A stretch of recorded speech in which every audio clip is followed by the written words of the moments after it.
The children at Lost Creek Enchanted Cottage cry tears that turn into black pearls when they hit the floorboards, and their laughter makes the mirrors crack in perfect spiderweb patterns that spell out words in languages I've never learned but somehow understand. Little Emma, age 7, draws pictures with crayons that move across the paper by themselves, sketching scenes of places that don't exist on any map, cities built inside tornadoes, forests where the trees grow downward into the sky, playgrounds where shadow children swing on chains made of moonlight.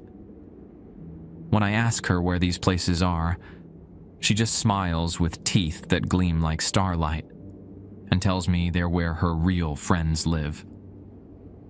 6-year-old Marcus speaks to his imaginary friends in voices that answer back from empty corners of the cottage, conducting full conversations with entities I can't see but can definitely hear. Whispers that make the Oklahoma wind sound like a church choir. Responses that echo from inside the walls, like the house itself is participating in playtime. The previous nanny left her resignation letter pinned to my bedroom door with a railroad spike, written in handwriting that shook so badly I could barely read the words. The children are perfect angels, but their friends are something else entirely. My name is Jesse Mankiller, and 3 months ago I was washing dishes at the Brahms in Norman, trying to scrape together enough money for community college tuition. My charity grandmother always said I had the sight, could see things that walked between worlds, but I figured that was just old stories mixed with too much fry bread and not enough sleep. Then the Craigslist ad appeared. Specialized childcare position. Experience with unusual children preferred. Excellent compensation. Remote location near Broken Bow. $500 a week was more money than I'd ever seen, and the email from Mrs. Adelaide Thornfield sounded desperate enough to hire someone with my resume. 2 years babysitting my cousin's hyperactive twins, and a certificate from the Red Cross babysitting course I took when I was 14. She didn't ask for references. She didn't even want to video chat. Just sent coordinates to a dirt road 20 miles past Houchetown, where cell service dies and the GPS starts showing impossible directions. Lost Creek Enchanted Cottage sits in a clearing that doesn't appear on any satellite map, surrounded by pine trees that seem older than Oklahoma itself.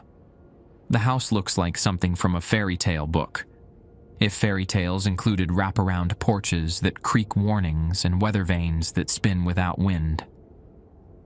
Mrs. Thornfield met me at the gate, wearing pearls that looked suspiciously familiar. Her smile too wide for her narrow face. "The children are excited to meet you," she'd said, leading me up the stone path. "They've been talking about you for weeks, though I never mentioned you were coming." That should have been my first warning. The second was when 6-year-old Marcus opened the front door before we reached it, his dark eyes reflecting light that wasn't there.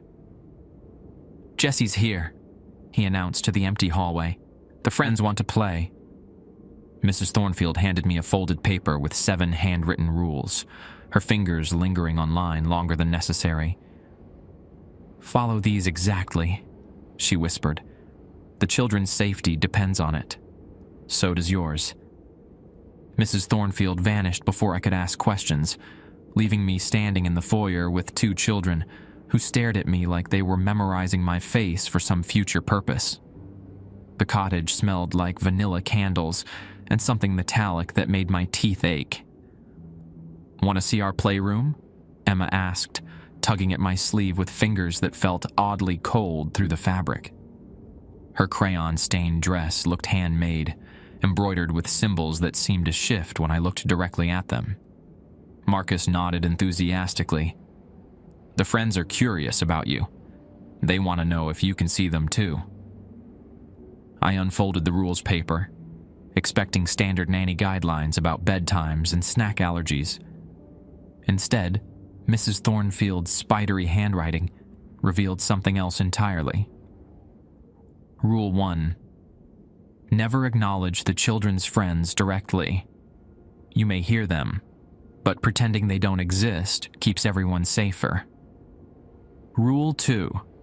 If Emma's drawings begin moving before your eyes, do not watch them complete their scenes. Look away and count backwards from 50. Rule 3. When Marcus speaks in languages you don't recognize, respond only in English. The friends understand our words, but cannot speak them. My grandmother's voice echoed in my memory. Some doors shouldn't be opened, Jesse. Some conversations shouldn't be joined. Emma dragged me toward a room painted sunshine yellow, where toys scattered across hardwood floors that creaked familiar warnings. She grabbed a red crayon and started drawing what looked like our cottage, but with extra windows that glowed like eyes. "This is where we live," she explained, her small hand guiding the crayon with purpose. "But see these rooms? They're for the friends who visit." The crayon moved beyond her grip, adding details she hadn't drawn. Tiny figures waving from those glowing windows, their faces too detailed for a 7-year-old's artwork. My stomach clenched as I remembered Rule 2. "Emma, that's beautiful," I said, deliberately turning toward the bookshelf. 1, 2, 3. Marcus appeared beside me, speaking in what sounded like backwards Latin mixed with something older. His voice carried harmonies that definitely weren't coming from his throat alone. "English only, buddy," I said, my voice steadier than I felt. "Can you show me your favorite book?" The voices from the corners went quiet. Marcus blinked, looking confused for a moment before grinning. "Oh, the friends were asking if you brought any games. They get bored during the day." I kept counting. 27. 26. The crayon scratching stopped. "Jesse?" Emma's voice sounded smaller now. "The picture's finished. You can look now." I turned back to see a perfect drawing of the cottage, but the extra windows had vanished. Just normal walls, normal proportions. Emma beamed at me like she'd accomplished something significant. "Very nice," I told her, meaning it. "What else do you like to draw?" The afternoon passed with strange normalcy. Emma drew cats that definitely had too many legs until I looked directly at them. Then they were ordinary house cats. Marcus chatted with empty air, switching between English and those other sounds, whenever he forgot I was listening. I learned to redirect conversations smoothly, treat the paranormal like background noise. Mrs. Thornfield returned at sunset, materializing in the kitchen doorway like she'd never left. "How did your first day go?" she asked, though her knowing smile suggested she already knew. "The children are unique," I said carefully. "Very creative." "Indeed." She handed me a key ring with more keys than the cottage seemed to need. "Your room is upstairs, 3rd door. Dinner's in the refrigerator. Heat it for exactly 3 minutes, no longer. The children eat after dark." "After dark?" "They prefer evening meals, family tradition." Her pearls caught lamplight, definitely black now instead of white. "Breakfast is at dawn. They wake with the sun, always." I climbed creaking stairs to a small bedroom with cheerful yellow walls and a window facing the woods. The trees outside swayed without wind, their branches forming shapes that reminded me of reaching hands. A soft knock interrupted my unpacking. "Come in." Emma peeked around the door, holding a drawing. "I made this for you." The paper showed me standing in the cottage's foyer, but my reflection appeared in every mirror and window, dozens of tiny Jessies staring back at the viewer. In the corner, she'd written, "Welcome home," in purple crayon. "Thank you, Emma. This is very thoughtful." She smiled, revealing teeth that seemed to catch moonlight, even though we were indoors. The friends like you. They say you have good manners. After she left, I propped the drawing against my dresser mirror and tried not to notice how my reflection seemed slightly off-center, like it was looking at something behind me. The first night at Lost Creek Enchanted Cottage, I dreamed of voices speaking in languages that predated words, and woke to find 3 black pearls on my windowsill that hadn't been there before. Dawn broke over Lost Creek with the sound of children giggling downstairs. I checked my phone. Dead, even though I'd charged it overnight. The black pearls on my windowsill had multiplied to 7, arranged in a perfect circle around a folded note. Rule 4. The children must never see their own reflections after sunset. Cover all mirrors in the playroom by 6 p.m. sharp. Rule 5. If you hear crying from the basement, do not investigate. Mrs. Thornfield will handle basement matters. Mrs. Thornfield's handwriting looked different this morning. More hurried, with ink blots that resembled tiny faces when I squinted. "Jessie," Emma's voice carried up the stairs. "The friends want pancakes." I found both children in the kitchen, Marcus standing on a step stool stirring batter that sparkled like it contained glitter. Emma sat at the table, carefully arranging what looked like flower petals in complex patterns. "Morning, you two? Sleep well?" "The friends don't sleep," Marcus said matter-of-factly. "They told us stories all night. Want to hear one?" Before I could answer, he launched into a tale about a woman who lived in a tree that grew backwards through time, speaking in that same musical cadence that made my ears ring. I busied myself checking the pancake ingredients, relieved to find normal flour and eggs. "English, Marcus," I reminded him gently. He blinked, switching languages mid-sentence. "And that's why she keeps her memories in mason jars buried under the roots." Emma looked up from her petal arrangement. "Jessie, do you know what these flowers mean?" The petals formed symbols that reminded me of Cherokee syllabary mixed with something older, more angular. My grandmother's voice whispered warnings I couldn't quite remember. "They're very pretty," I said, instead of answering. "How about we make those pancakes?" Breakfast proceeded normally until Marcus accidentally knocked over his orange juice. The liquid hit the floor and immediately formed a perfect circle, steam rising from the edges like it was hot despite coming from the refrigerator. "Oops," he said, but he didn't sound sorry. "The friends are thirsty too." I grabbed paper towels, but when I knelt to clean the spill, the juice had already vanished. The hardwood floor showed no stain, no wetness, just a faint warmth that pulsed under my palm like a heartbeat. "All clean," I announced, though my voice sounded forced even to me. After breakfast, Emma wanted to show me the garden. We stepped outside into morning air that felt thick as honey, past flower beds arranged in spiraling patterns that made my eyes water if I stared too long. The children ran ahead, pointing at butterflies that seemed to change colors mid-flight.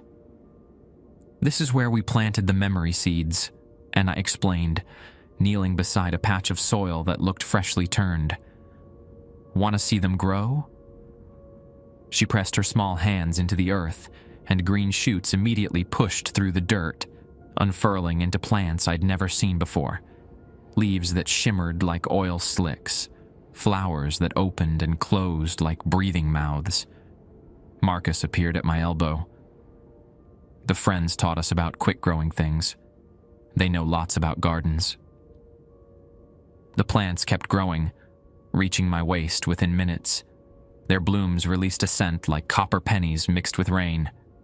I stepped back, remembering my grandmother's warnings about plants that grew too fast, too eager.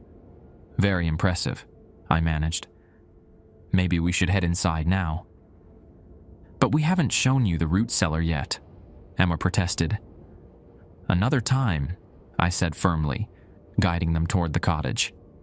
The memory plants rustled behind us, whispering in voices that definitely weren't wind. Lunch was grilled cheese sandwiches that bled red when I cut them, though the children ate theirs without comment.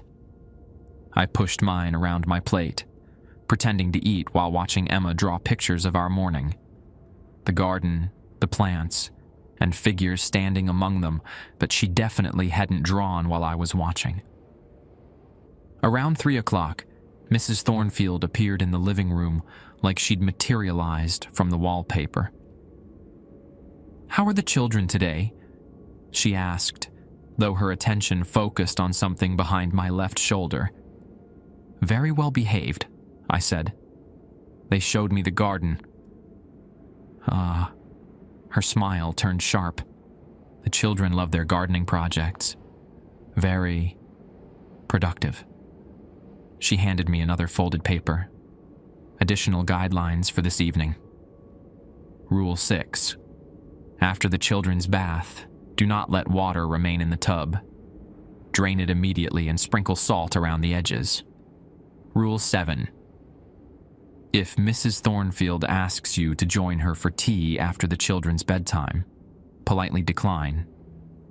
Some conversations are not meant for younger ears. "Mrs. Thornfield," I started, but she'd already vanished again. The afternoon dragged with strange normalcy. Emma drew pictures that moved when I wasn't looking directly. I caught glimpses of crayon figures waving, dancing, beckoning. Marcus conducted elaborate conversations with corners, closets, and the space under the staircase, always switching to English when he remembered I was listening. At exactly 6 p.m., I covered every mirror in the playroom with bedsheets, following Rule 4. The children watched solemnly as I draped the last mirror, their faces reflecting nothing in the newly covered glass. "Good," Emma said softly. "The friends don't like sharing reflections." Bath time revealed why Rule 6 existed. As the water drained, it swirled in patterns that definitely defied physics, forming spirals within spirals that hurt to follow with my eyes. I sprinkled salt around the tub's edges, and the porcelain hissed like hot metal cooling. Both children climbed into their beds without protest, though Marcus insisted on leaving his window open so the friends can visit. "Sweet dreams," I told them, though something told me their dreams would be anything but ordinary. I was reading in the living room when Mrs. Thornfield appeared again, carrying a silver tea service that gleamed despite the dim lamplight. "Care to join me for some chamomile?" she asked, her smile too wide. "We have much to discuss about the children's development." "Thank you, but I'm quite tired," I said, remembering Rule 7. "Perhaps another time." Her smile flickered like a candle flame. "Of course, another time." She vanished with the tea service, leaving behind only the faint scent of something floral mixed with metal. That night, I woke to the sound of crying from somewhere below my room. Deep, heartbroken sobs that seemed to come from beneath the foundation itself. I pressed my pillow over my ears, counting backwards from 50 until the sounds faded. When morning came, I found 13 black pearls on my windowsill, arranged in patterns that looked almost like words. 3 weeks into my employment at Lost Creek Cottage, I discovered that the children's friends had opinions about my cooking. I was preparing lunch when Marcus tugged at my sleeve. "The friends say you're adding too much salt to the soup." I looked at the pot of chicken noodle soup. Completely unsalted so far. "Tell your friends I haven't added any salt yet." Marcus tilted his head, listening to something I couldn't hear. "They say you will, and they don't like salt. It burns them." A chill crawled up my neck as I realized I'd been reaching for the salt shaker without thinking. My hand hovered over it, trembling slightly as I pulled back. "Thanks for the warning," I told Marcus, though my throat felt dry.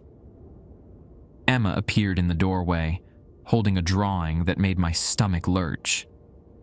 The paper showed our kitchen, but with additional figures crowded around the stove. Tall, thin shapes with too many joints and faces that seemed to shift between human and something else entirely. "Look, Jesse, I drew everyone helping with lunch." The crayon figures began moving as I watched, stirring the soup with fingers that stretched like taffy. I jerked my gaze away, starting my countdown. 49, 48. "That's lovely, Emma," I said, focusing on the refrigerator handle. "Maybe you could draw the garden next." When I reached 0 and looked back, the drawing showed just our normal kitchen. Emma beamed at me like she'd passed some sort of test. That afternoon brought our first real crisis. I was helping Marcus build a blanket fort when Emma's scream shattered the quiet. I found her in the bathroom, staring at the mirror I'd forgotten to cover after her afternoon bath. But her reflection wasn't alone. Crowded behind Emma's image stood dozens of figures. The friends, I realized with horror.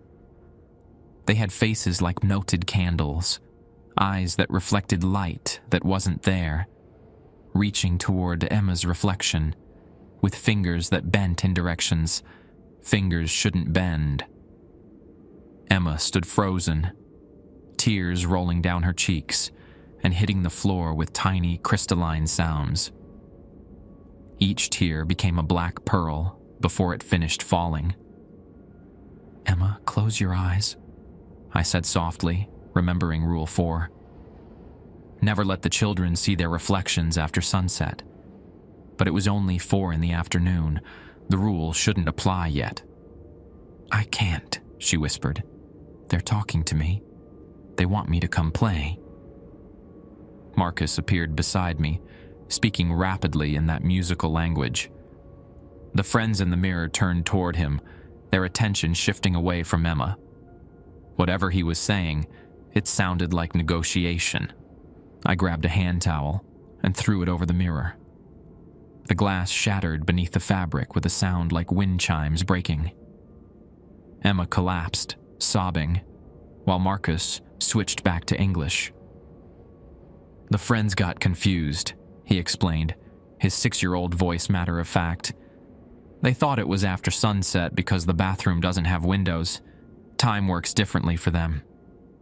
I scooped Emma into my arms, her small body shaking like a leaf. "It's okay, sweetheart.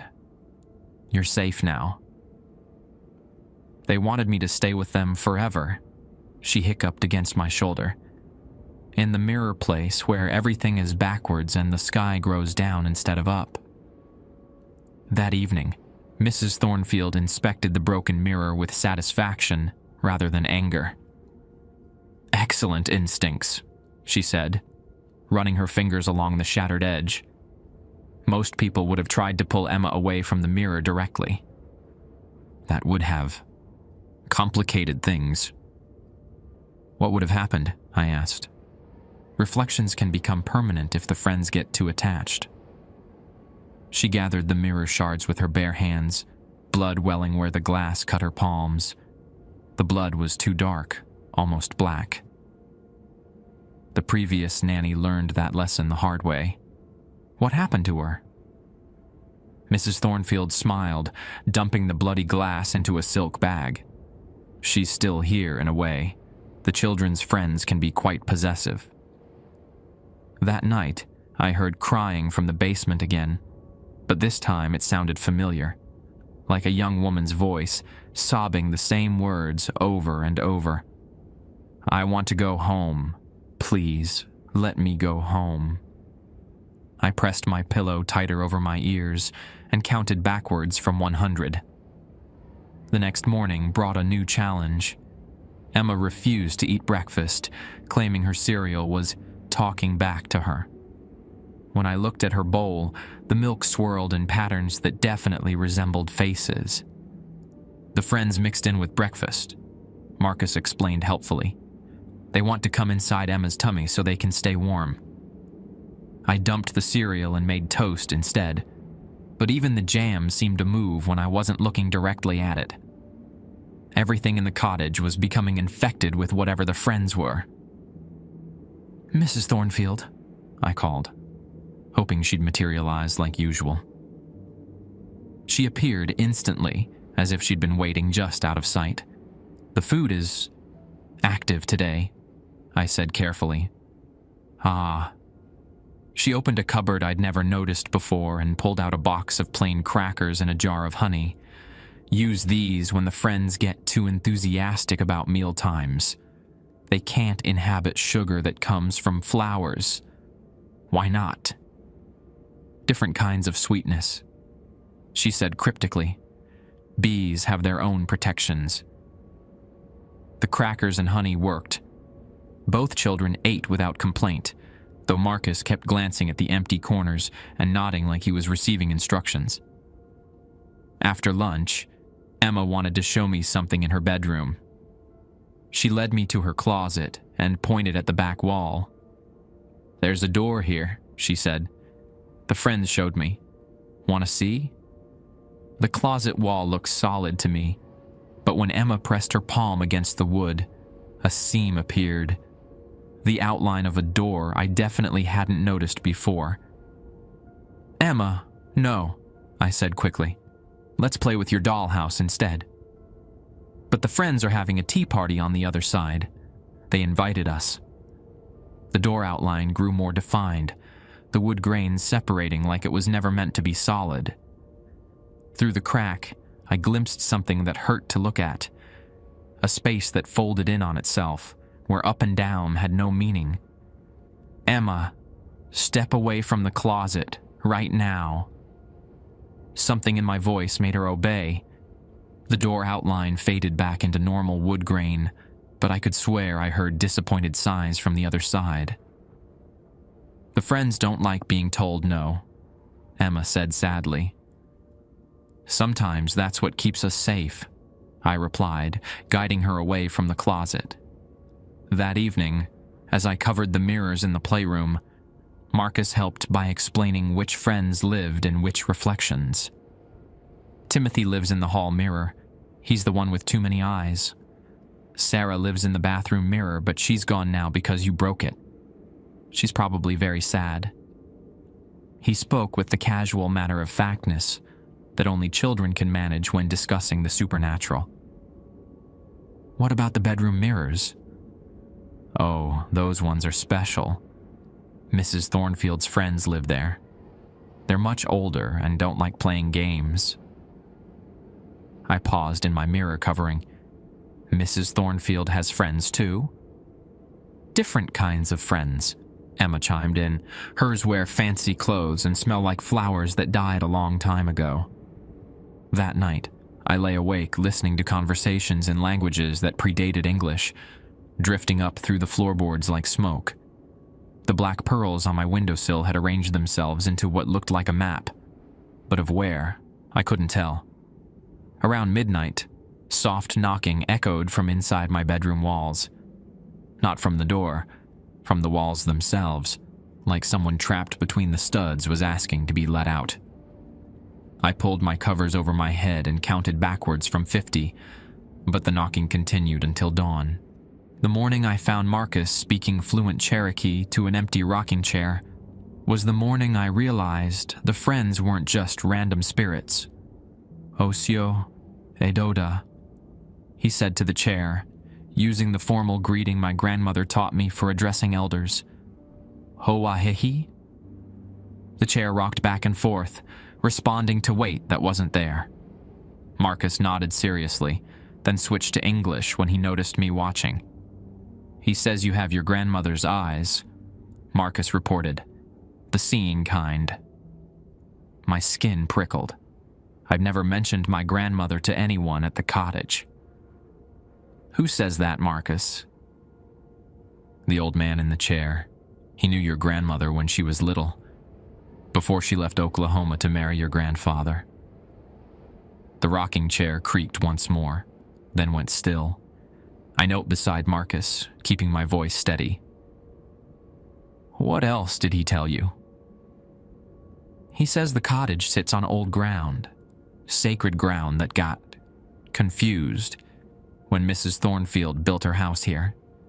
The friends are trying to find their way home, but they're lost between worlds. Emma appeared in the doorway, holding a drawing that made my breath catch. The paper showed Cherokee syllabary symbols arranged in perfect spirals around a central image of our cottage. But the cottage sat in the middle of what looked like a traditional stomp ground, complete with the sacred fire and 7 clan arbors. The friends helped me remember the old writing, she said proudly, even though I'd never learned it. My grandmother's voice echoed in my memory. Some places hold memory in their bones, Jesse. The earth remembers what people forget. I spent that afternoon researching on Mrs. Thornfield's ancient computer, which miraculously connected to spotty internet. The land records told a story that made my stomach clench. Lost Creek Cottage sat on the site of a Cherokee settlement that had been abandoned during the Trail of Tears. Sacred ground, just like Marcus said. But the friends weren't Cherokee spirits. Their languages were older, stranger. Something else had been here first, sleeping in the earth until Mrs. Thornfield's construction woke them up. That evening brought our most dangerous encounter yet. I was reading to the children when Emma's latest drawing began moving more dramatically than ever before. The crayon figures didn't just shift position, they started climbing off the paper entirely, becoming 3-dimensional shadow puppets that danced across the walls. Emma, stop watching the drawing, I said, but she seemed hypnotized by the moving figures. They're showing me a story, she whispered, about the time before time, when everything was connected. The shadow figures grew larger, more defined. They reached toward Emma with arms that stretched across half the wall.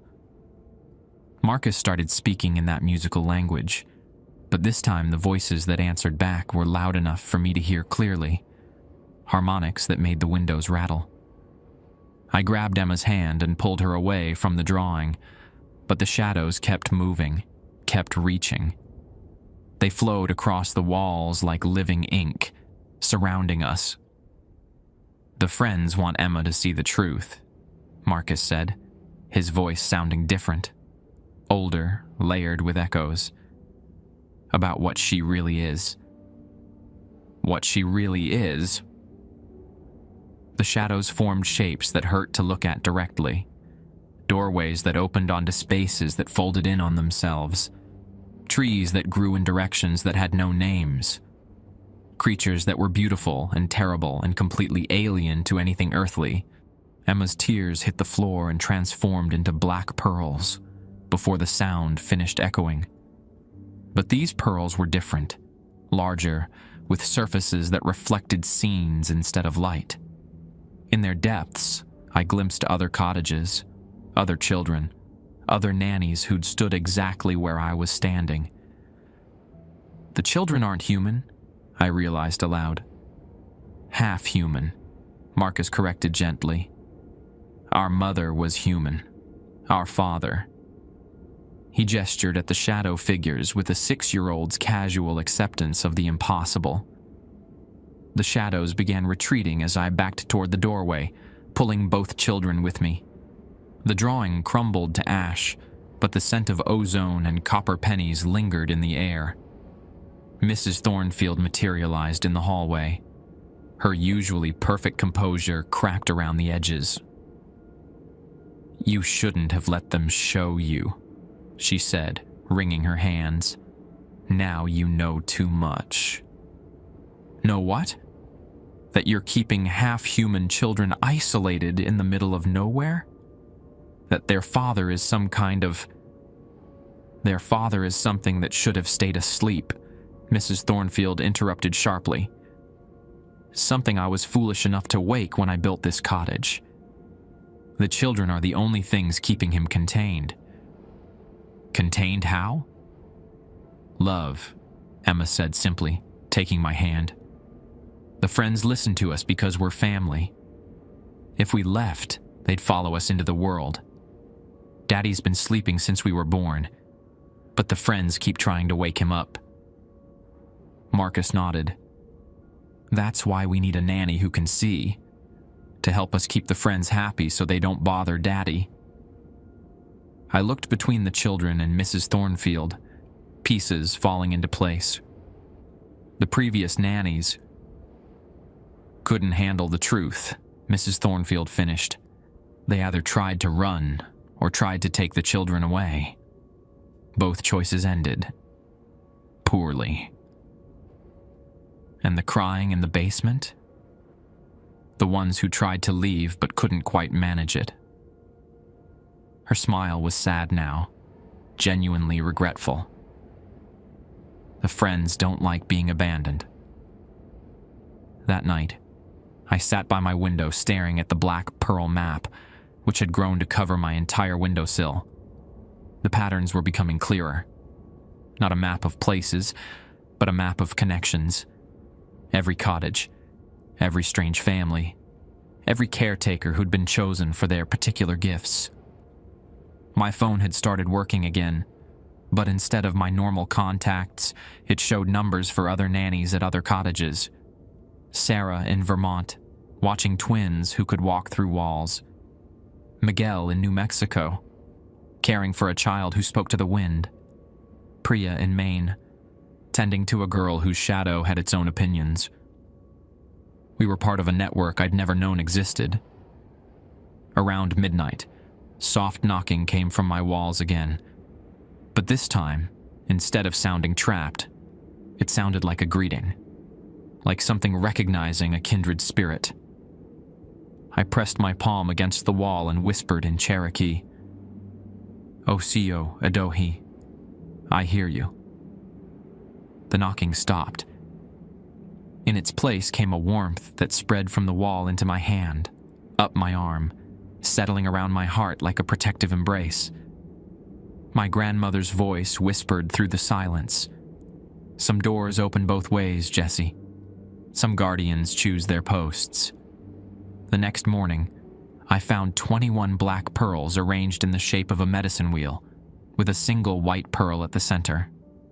Emma and Marcus were already downstairs, making pancakes that smelled like vanilla and home. "The friends say you're staying," Emma announced when she saw me. "How do they know?"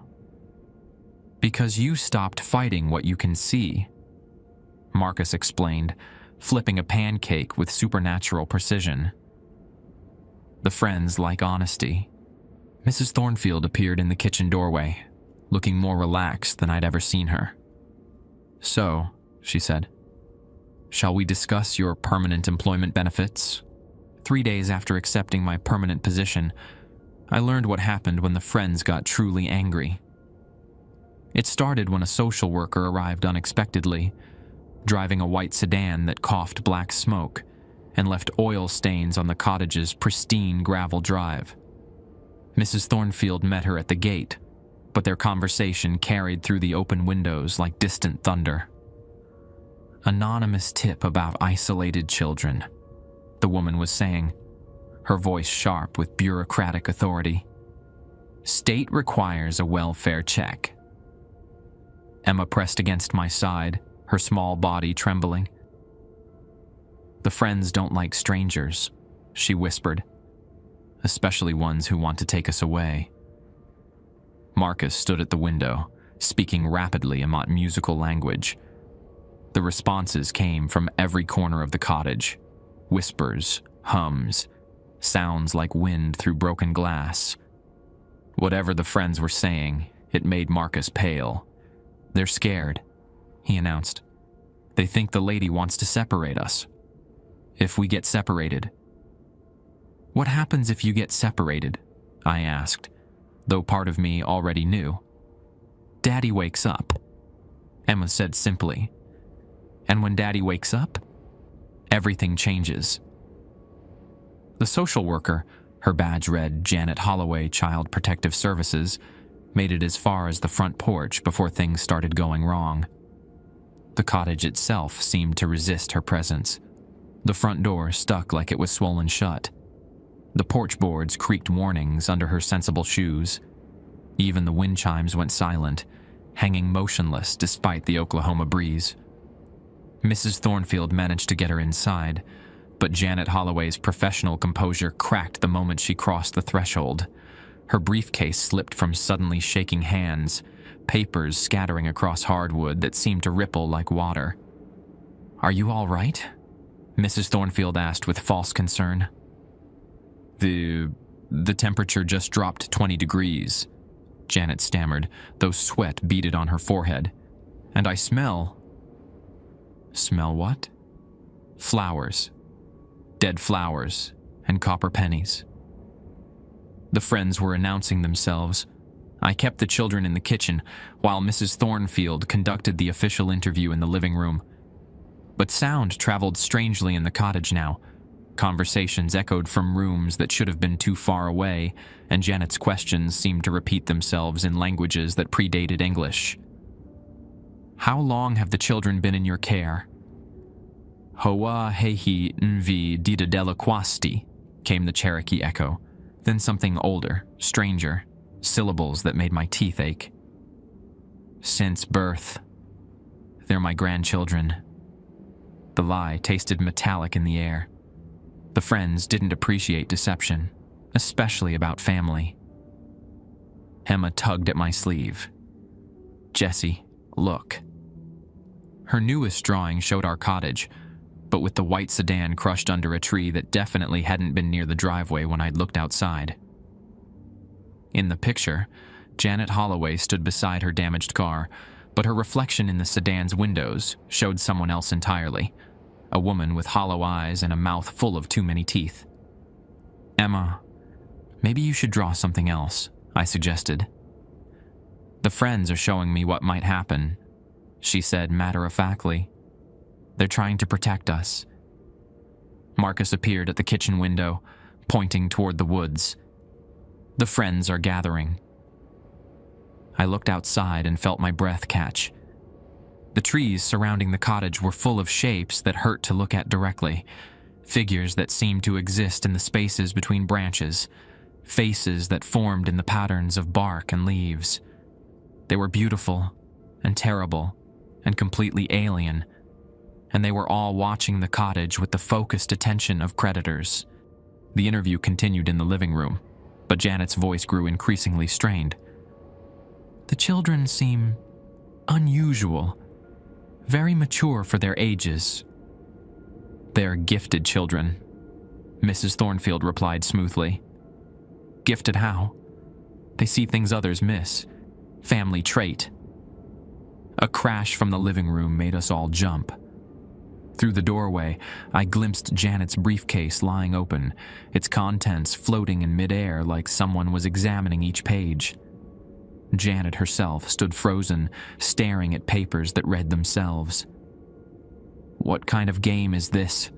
she demanded, her professional composure finally cracking completely. "No game," Mrs. Thornfield said sadly. "The children's friends are very protective. They don't like the idea of separation." One of Janet's floating papers burst into flames, then another. The ashes spelled out words as they fell. "Go away. Leave family alone. Danger." Janet backed toward the door, but it slammed shut before she could reach it. The sound echoed through the cottage like a gunshot. "Let me out," she whispered. "I'm afraid that's not up to me," Mrs. Thornfield replied. Marcus started speaking in Cherokee, his 6-year-old voice carrying the cadence of prayer. "Galv quodi duyuktvi, vi de ganawida, duyuktav galv quodi." Peace and protection. The old words my grandmother taught me for calming angry spirits. The floating papers settled to the floor. The cottage's temperature returned to normal. But Janet Holloway stood in the living room like a statue, her eyes reflecting something that definitely wasn't there. "She's seen too much," Mrs. Thornfield said quietly. "The friends have her now." "What does that mean?" Look at her shadow." Janet's shadow moved independently, waving at us while Janet herself remained frozen. The shadow pointed to its mouth, then made exaggerated shushing gestures. "The friends made sure she won't remember to file her report," Emma explained helpfully. "They're very good at fixing memory problems."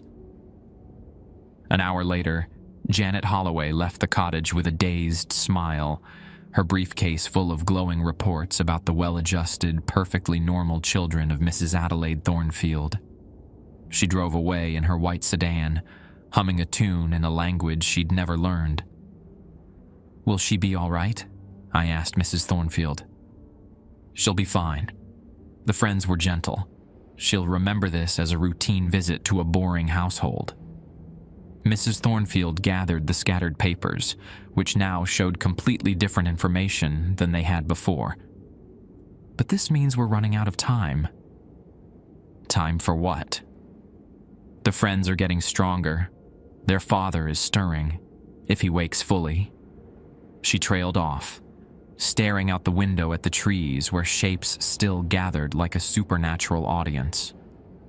That night, the black pearls on my windowsill formed a new pattern. Not a map this time, but a calendar. Tomorrow's date glowed with silver light. "Something special about tomorrow?"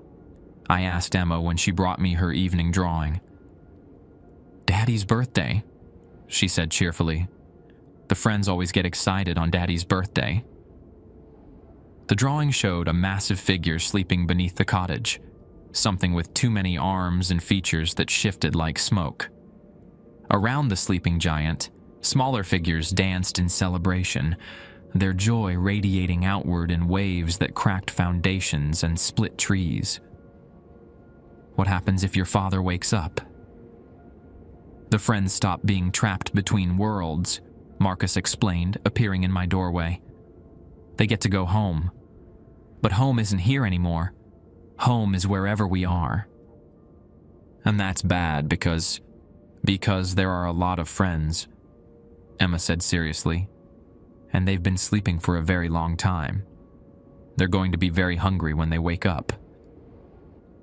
That night, I called the number on my phone marked Sarah, Vermont.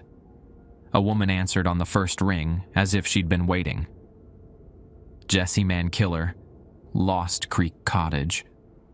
"How did you—" "The network knows when someone calls. What's your situation?" I explained about the social worker, the friend's reaction, and tomorrow's significance. Sarah listened without interruption. "Birthday manifestations are tricky," she said finally. "The sleeping fathers get restless on their anniversaries." "How strong are your children's bonds with their friends?" "Very strong. The friends listen to them." "Good. You'll need that. The key is balance.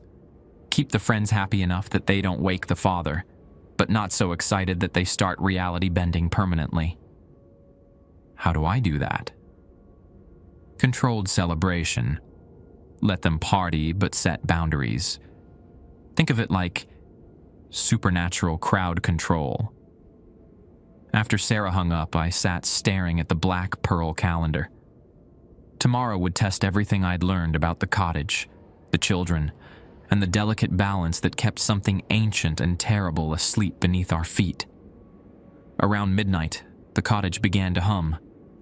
Not an electrical hum, something deeper, rhythmic, like a massive heartbeat gradually speeding up.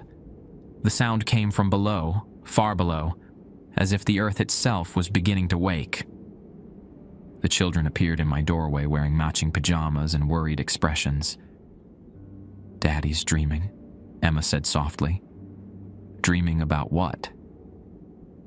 "About the time before the rules," Marcus replied, "when the friends could go anywhere and do anything." "Is that bad?" Both children looked at each other with the serious communication that only siblings share. "It's complicated," they said in unison. I spent the rest of the night listening to the cottage's heartbeat and planning how to throw a birthday party for something that should never wake up. I woke to the cottage, shaking like a freight train was passing underneath. My black pearl calendar had shattered during the night, the pieces scattered across my floor in patterns that looked like shattered stars. Outside my window, the trees swayed in rhythm with the cottages trembling, their branches reaching toward the house like embracing arms. The children were already awake, sitting in the kitchen sharing a bowl of cereal that glowed faintly blue. "Happy birthday to Daddy," Emma announced cheerfully, spooning up milk that sparkled like crushed diamonds. "The friends have been decorating all night," Marcus added, pointing toward the living room. The living room had transformed overnight into something that belonged in a fever dream. Streamers made of shadow hung from the ceiling, moving in breezes that didn't exist. Balloons floated near the walls, but instead of reflecting light, they absorbed it, creating pockets of pure darkness. A birthday cake sat on the coffee table, 3 layers of something that looked like chocolate, but smelled like rain and copper pennies. "Did the friends make the cake?" I asked carefully. "They tried their best," Emma said diplomatically. "They don't really understand human food, but they know birthdays need cake." I approached the creation cautiously. The frosting moved like water, and candles grew from the surface like living things, their flames burning colors that had no names. "How old is your father today?" "Older than counting," Marcus replied. "The friends say time worked differently when he was young." The cottage's heartbeat, that rhythmic humming from below, had grown stronger overnight. Now it sounded like drums echoing from deep caverns, each beat making the floorboards pulse like skin. Mrs. Thornfield materialized in the kitchen doorway, looking more frazzled than I'd ever seen her. Her usually perfect hair hung in tangles, and her dress was wrinkled like she'd slept in it. "The friends are excited," she said unnecessarily. "Too excited. If their celebration wakes him." "What's the plan?" I asked. "Keep them happy but contained. Think of it as..." She paused, searching for words. "Supernatural party management." The first challenge came at breakfast. The friends had apparently decided that normal food wasn't festive enough for Daddy's birthday. Emma's orange juice turned into liquid starlight, too bright to look at directly.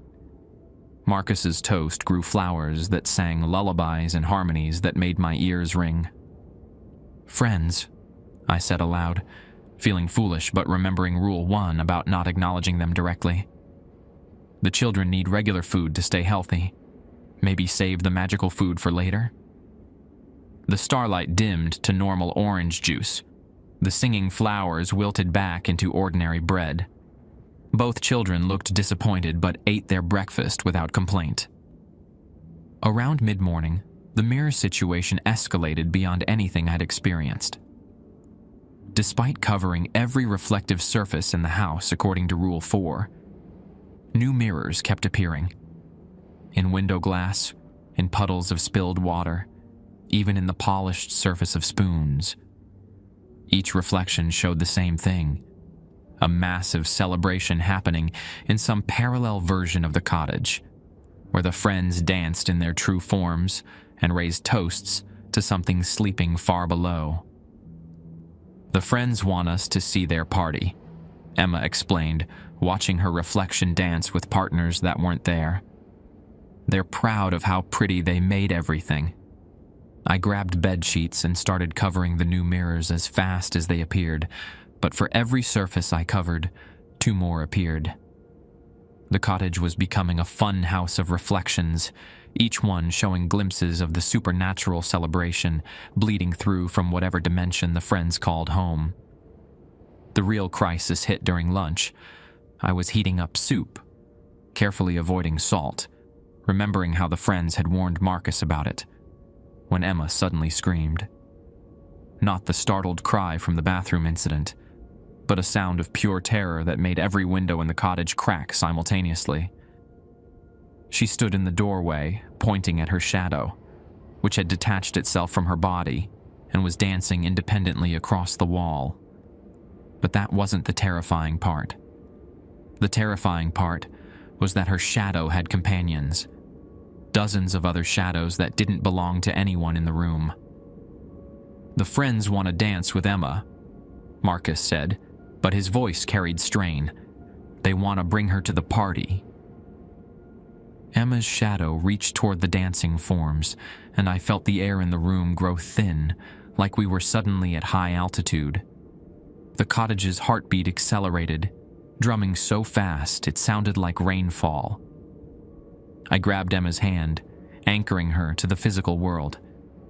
"Emma, stay with me. Don't follow your shadow." "But they're having so much fun," she said wistfully, "and they miss having someone who can see them properly." The shadow dance grew more frantic. Emma's feet began moving against her will, following the rhythm her shadow set. Marcus started speaking in that musical language, but his words were rushed, desperate, a 6-year-old trying to negotiate with forces beyond his understanding. "What's he saying?" I asked Mrs. Thornfield, who had appeared beside us. "He's asking them to wait, to be patient. But they've been patient for so long." The shadows on the wall began pulling away from the surface, becoming 3-dimensional figures that reached toward Emma with arms made of pure darkness. The cottage shook harder, and from somewhere far below came a sound like someone stirring in sleep. I made a split-second decision. Remembering my grandmother's teachings about honoring spirits while maintaining boundaries, I spoke directly to the empty air. "Friends, I know this is a special day. I know you want to celebrate with Emma and Marcus, but if you pull Emma into your world, who will take care of Marcus? Who will make sure the rules get followed?" The shadow figures paused in their reaching. "And if both children disappear into your party, who will make sure your father keeps sleeping peacefully? Don't you want him to have good dreams on his birthday instead of being woken up by excitement?" Marcus's eyes widened as he listened to responses I couldn't hear. The shadow figures on the wall began retreating, pulling back into 2 dimensions. "They understand," he said, relief flooding his young voice. "They want Daddy to have good dreams, too." Emma's shadow snapped back to her body like a rubber band, and she stumbled forward into my arms. "That was close," Mrs. Thornfield murmured. "Too close." The afternoon brought a different kind of challenge. The friends, denied their shadow dance, decided to express their celebration through the cottage itself. Doors opened and closed in rhythmic patterns like the house was breathing. Pictures on the walls rearranged themselves into new configurations that told stories in visual languages I couldn't read. The stairs creaked out melodies that sounded ancient and sad and beautiful. "They're singing Happy Birthday to Daddy," Emma translated, sitting on the living room floor drawing pictures of the musical cottage. In the old songs from when the world was younger. The cottage's singing was hauntingly lovely, but each note made the structure shake a little more. Cracks appeared in the walls, spreading like spider webs. The floorboards separated enough to reveal glimpses of something vast and dark, moving far below. By evening, I was exhausted from crisis management. Every hour brought new supernatural challenges as the friends found creative ways to celebrate their sleeping father's birthday. I'd prevented 3 more shadow dances, covered 47 spontaneous mirrors, and convinced the friends that turning all the cottage's food into liquid music was impractical for human digestion.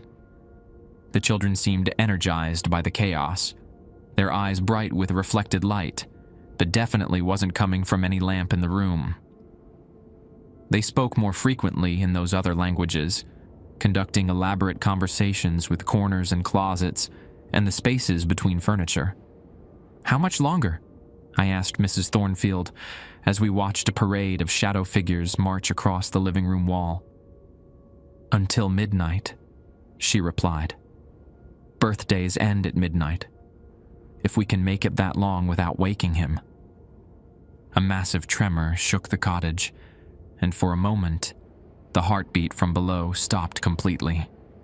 In that silence, I heard something that made my blood freeze. A yawn that seemed to come from the center of the earth, followed by the sound of something enormous shifting position.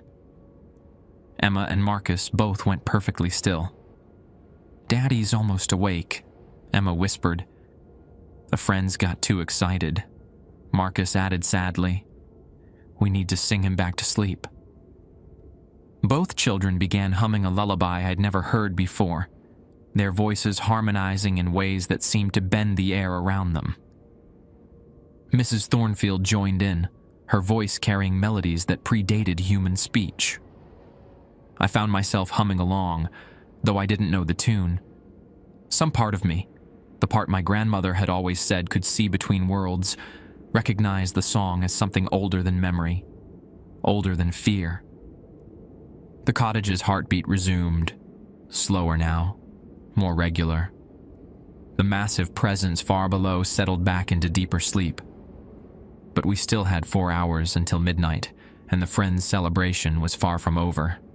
At 10:30 p.m., everything went catastrophically wrong. I was helping the children brush their teeth, a surreal experience since their toothpaste had turned into sparkling foam that tasted like moonbeams, when the cottage's heartbeat suddenly accelerated to the rhythm of a hummingbird's wings. The walls began sweating beads of silver liquid that dripped upward instead of down, and every mirror I'd covered throughout the day burst free of their coverings simultaneously. "Oh no," Emma whispered, her toothbrush falling from trembling fingers. "The friends are too happy. They can't control themselves anymore." The mirrors didn't just show reflections, they became windows into the friends' celebration dimension. Through the bathroom mirror, I watched Emma's chalk-drawn figures from weeks ago dancing around a bonfire made of pure starlight. In the hall mirror, Marcus's invisible conversationalists finally became visible. Tall, graceful beings with too many joints and faces that shifted like liquid mercury. "Jesse?" Marcus called from his bedroom. "Daddy's waking up for real this time." I ran to his room to find him standing at his window, pointing at the ground outside. The earth around the cottage was cracking in perfect geometric spirals, and through the fissures came a light that hurt to look at directly, not bright, but wrong, like seeing colors that shouldn't exist. "The friend's excitement is leaking into Daddy's dreams," Emma explained, appearing beside me. "When he dreams this hard, the world starts changing." The cottage groaned like a ship in a storm. Pictures fell from walls that rippled like water. The stairs began moving, rearranging themselves into configurations that defied physics. Through the chaos, Mrs. Thornfield's voice echoed from somewhere that might have been the kitchen, or might have been another dimension entirely. "Jesse, the children, keep them grounded." But grounded to what? The floor beneath my feet felt more like suggestion than solid wood. The children's eyes reflected the alien light seeping through the earth's cracks, and when they spoke, their voices carried harmonics that made my bones vibrate. "The friends want us to come meet Daddy," Emma said dreamily. "He's been sleeping for so long. He misses us." "Daddy's dreams are beautiful," Marcus added, his 6-year-old voice layered with ancient longing. "Everything makes sense in Daddy's dreams. No rules, no boundaries, no hiding." I grabbed both children's hands, anchoring myself to their humanity even as the cottage dissolved into supernatural chaos around us. My grandmother's voice spoke through my memory. "When the world gets strange, Jesse, remember what's real. Family is real. Love is real. Everything else is just noise." "Listen to me," I said, kneeling to meet their eyes. "I know the friends are excited. I know your father's dreams are beautiful. But remember what you told me. If he wakes up, the friends stop being trapped between worlds, They go wherever you go." "That sounds nice," Emma said wistfully. "But think about all the people in the world who can't see what you can see. Think about your friend at the post office in Broken Bow, or the lady at the grocery store who always gives you extra stickers. What happens to them when the friends follow you into their world?" Marcus's expression shifted, his face cycling through emotions too complex for his age. "The friends don't mean to hurt people. They just forget that humans are fragile." "Exactly. So we need to help them remember. We need to help them have their celebration without waking your father." The cottage shuddered, and through the cracked earth came a sound like mountains sighing.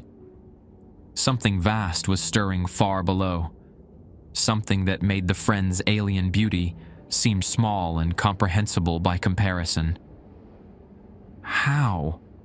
Emma asked, tears turning to black pearls before they hit the shifting floor. I thought frantically, reviewing everything I had learned about the rules, the friends, and the delicate balance that kept this supernatural family functioning. Then inspiration struck, not from my nanny training or my grandmother's wisdom, but from pure desperation mixed with love. "We throw him a different kind of party," I announced. "Not a wake-up party, a good dreams party." I led the children to the living room, where the friends' celebration had reached fever pitch. Shadow figures danced through walls, the air sparked with colors that had no names, and the birthday cake had grown into a towering confection that defied gravity and good taste. "Friends," I called out, feeling less foolish this time. "I know you love your sleeping father. I know you want to celebrate his birthday. But the best birthday gift you could give him is beautiful dreams, not awakening." The dancing shadows paused. The cottage's heartbeat slowed slightly. "Emma, Marcus, can you ask the friends to help us sing your father back to deeper sleep? Not the lullaby from before, but something new. Something that turns their celebration into the most wonderful dream he's ever had." Both children nodded, speaking rapidly in their musical languages. The friends' responses came from everywhere at once. Walls, mirrors, the spaces between heartbeats. Gradually, the chaos began to organize itself into something that might have been harmony, if harmony could exist in 17 dimensions simultaneously. Mrs. Thornfield appeared, or maybe she'd been there all along, and I was just now able to see her properly. She was singing in a language that predated Cherokee, predated human speech entirely, her voice weaving through the friends' alien chorus, like thread binding a tapestry. I found myself singing too, though I didn't know the words. The melody came from somewhere deeper than memory, older than thought. Emma and Marcus's voices rose with mine, and gradually, impossibly, the supernatural cacophony began to sound like the most beautiful lullaby ever conceived. The cottage's trembling eased. The cracks in the earth began sealing themselves. The alien light faded to something warm and peaceful, like candle flame filtered through honey. From far below came a sound like contentment, a sigh that seemed to encompass centuries of patient sleep. The heartbeat slowed to something almost human, then slower still, settling into the rhythm of dreams that would last until the world changed again. The friends' celebration didn't stop, but it transformed. Instead of frantic dancing, they swayed like trees in a gentle wind. Instead of trying to pull the children into their dimension, they seemed content to share the same space, the same song, the same protective love for the sleeping giant who was father to impossible children and friend to entities that existed between worlds. As midnight approached, the cottage settled back into something resembling normal physics. The mirrors still showed glimpses of the friends' dimension, but its peaceful gatherings now instead of chaotic revelry. The birthday cake had shrunk back to manageable proportions, though it still tasted like rain and copper pennies. 5 minutes to midnight, Mrs. Thornfield announced, checking a pocket watch that showed phases of moons that didn't orbit Earth. Emma and Marcus climbed onto the couch beside me, exhausted by their supernatural day. Emma's drawings lay scattered around the room, pictures that now showed the friends and their sleeping father existing in harmony, protected by love and careful boundaries. "Did we do good?" Marcus asked sleepily. "You did perfectly," I assured him. "The friends had their party, your father got beautiful dreams, and everyone stayed safe." "What about next year?" Emma wondered. Mrs. Thornfield smiled, the first genuinely relaxed expression I'd seen from her. "Next year, we'll be better prepared. Next year, we'll have Jessie." As the pocket watch struck midnight, the friends' celebration reached its gentle crescendo. Through every mirror in the cottage, I watched them raise toasts to their sleeping father with cups made of crystallized starlight. Their alien faces held expressions I was learning to recognize as love. Protective, fierce, eternal love for their strange family. The cottage's heartbeat slowed to barely perceptible, settling into the rhythm of deep, peaceful sleep. The friends' singing faded to whispers, then to silence. One by one, they began disappearing back into their dimension, leaving behind only the faintest traces of their presence. The scent of flowers that didn't exist. The echo of music in languages that predated words. Emma fell asleep against my shoulder, her latest drawing clutched in her small hands. It showed all of us, me, Mrs. Thornfield, the children, and dozens of the friends, standing around a sleeping giant whose dreams had become beautiful enough to keep the world safe for another year. Marcus yawned, switching to Cherokee for his goodnight. "NVHE Gav, Jesse. Wado." "Sleep well, Jesse. Thank you." As Mrs. Thornfield carried the children to their beds, I sat in the quiet cottage, listening to the peaceful heartbeat that came from somewhere far below. Tomorrow would bring new challenges, new rules to follow, new ways to balance the supernatural with the everyday needs of two remarkable children. But tonight, we had successfully thrown a birthday party for something that should never wake up. And everyone, human, half-human, and thoroughly inhuman, was safe. My phone rang during Emma's Tuesday afternoon art lesson, displaying a number I hadn't seen in months, my grandmother's landline in Tahlequah. I almost didn't answer. Emma was teaching me how to draw pictures that moved on their own, and the crayon figures were finally starting to wave back at me. "Osio, grandmother," I said, stepping into the kitchen for privacy. "Osio, Jessie, I've been having dreams about you." Her voice carried the weight of someone who knew that Charity grandmother's dreams usually meant business. Dreams about a cottage where the trees whisper secrets and children play with friends that live between heartbeats. I glanced toward the living room where Marcus was having an animated discussion with the rocking chair. The chair was winning. "You always said I had the sight," I replied carefully. "I said you had the beginning of sight. Dreams tell me you found the rest of it." She paused, and I heard the familiar sound of her stirring something that smelled like cedar and sage, even through the phone. "The ancestors speak highly of your work, Edota. They say you've learned to walk between worlds without losing your footing in either." My throat tightened. I'd been so focused on keeping the children safe that I hadn't realized how much I'd changed, how naturally I'd adapted to life where the extraordinary was ordinary. "Grandmother, there's something I need to tell you about this place." "Child." I know exactly what that place is." Her laugh carried notes of pride and ancient knowledge. "Your great-great-grandmother cleaned house for the woman who built that cottage. Back then, Mrs. Thornfield went by a different name, but some faces don't change even when centuries pass." I nearly dropped the phone. Mrs. Thornfield is old as the hills and twice as stubborn, but she's learned wisdom over the years. Used to be she'd try to control things that shouldn't be controlled.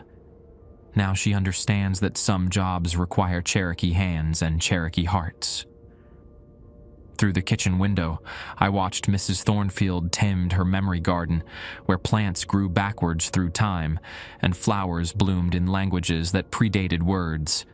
She looked up and waved, her smile carrying centuries of practiced patience.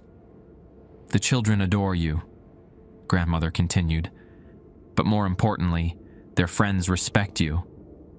That's not something that happens often with our kind of work." "Our kind of work?" "Oh, Jessie. Did you think you were the first? Your great-great-grandmother, your great-grandmother, your grandmother's sister who died young. We've been tending special children for generations. The site runs in families, and so does the calling." Emma appeared in the doorway, holding a drawing that showed our phone conversation. But in her picture, my grandmother sat in her kitchen in Tahlequah while I stood in mine at Lost Creek, and between us stretched a golden thread that connected not just two buildings, but two hearts that understood the weight of caring for those who existed between worlds. "She draws truth," Grandmother observed, though she couldn't possibly see the picture. "That one will grow up to be a bridge builder. Mark my words." Marcus wandered in, speaking Cherokee to someone I couldn't see. "Grandmother says hello," he announced to the empty air. "She's proud of the family we've become." My grandmother's delighted laughter filled the kitchen. "That boy hears across dimensions. The friends chose well when they chose you, Jessie." After we hung up, I sat at the kitchen table thinking about calling and family, and the strange ways love manifests in a world where some children cry black pearls and speak to entities that exist in the spaces between heartbeats. Mrs. Thornfield materialized beside me, less startling now that I'd learned she moved through the cottage like water through a stream. "Good news from home?" she asked, though her knowing smile suggested she'd heard every word. "She's proud of the work we're doing, as she should be. The network has been talking. Other cottages want to learn from our birthday party solution. Turns out controlled celebration is much safer than the previous method of simply hoping the sleeping fathers stayed asleep. There are others?" "Oh, my dear Jessie. There are dozens of cottages, scores of special children, generations of caretakers who've learned to love the impossible." She handed me an envelope that felt warm to the touch. An invitation to the annual gathering, time you met your colleagues properly. That evening, as I covered mirrors and sprinkled salt around bathtubs, following rules that had become as natural as breathing, Emma brought me her final drawing of the day. It showed Lost Creek Enchanted Cottage, but the cottage sat in the center of a vast web that connected it to houses scattered across the world, each one home to children who existed between dimensions and the people who loved them enough to learn impossible things. "We're not alone," she said simply. "No," I agreed, tucking the children into beds that sometimes floated 6 inches off the floor when the friends got excited. "We're definitely not alone." Outside, Oklahoma wind sang lullabies in languages older than memory. And somewhere far below, something ancient and powerful slept peacefully, dreaming dreams that kept the world safe for another night.